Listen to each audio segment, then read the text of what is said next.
Are you down for this? If you're in the mood, we can take it to the moon.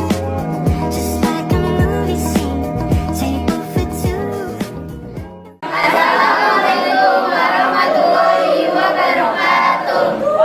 Dari kelas 6, saya Leontina Ramadhani. Saya Muhammad Dani. Saya Dewi. Saya Kopira Ahmadiyah.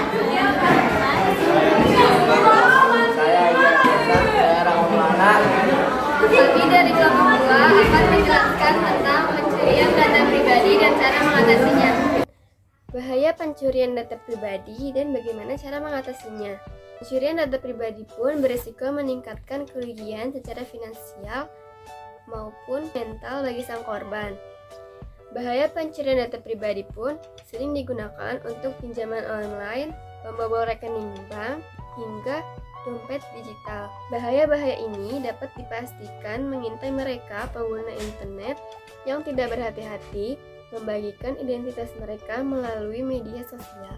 Misalnya, penipuan atau pinjaman online. Bahaya pencurian data pribadi adalah bisa digunakan untuk penipuan atau pinjaman online, yaitu pinjol, yang dilakukan secara ilegal.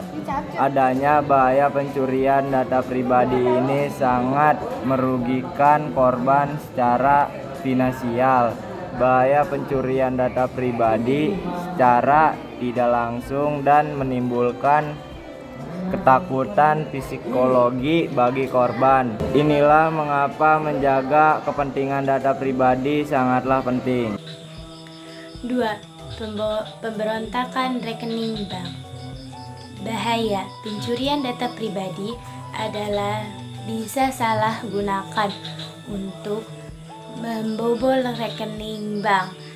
Sang pemilik identitas pribadi sebenarnya pencurian data pribadi akan dilakukan pelaku dengan mengirim email serta pesan genting atau manipulatif supaya korban memberikan data pribadi dan informasi layanan link pada suatu link atau lampiran. Yang ketiga, tak hanya bisa membobol bank rekening saja, bisa membobol bank lainnya.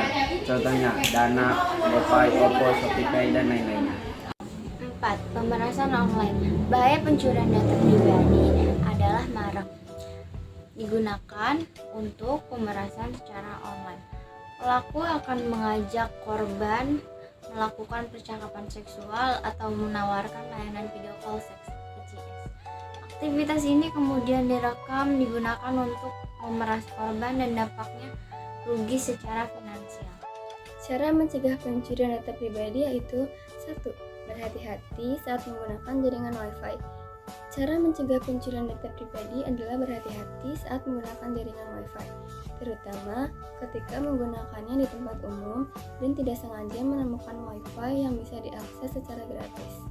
Mereka akan menggunakan akses PIN palsu jika pemilik asli login, maka data pribadinya akan tercuri.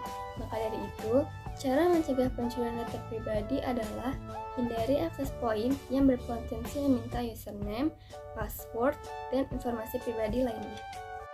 2. Kata sandi atau password yang sulit ditebak. Cara menjaga pencurian data pribadi adalah membuat kata sandi atau password yang sulit ditebak. Hal ini sangat penting dalam akses login atau masuk di internet. Pastikan menghindari kata sandi menggunakan tanggal lahir ataupun nama. Jika perlu, mengganti kata sandi setiap 3 bulan sekali. Mode incognito untuk berselancar. Di dalam mode incognito berguna sebagai cara menjaga keamanan data pribadi. Karena perekaman data ketika browsing atau berselancar telah dimatikan.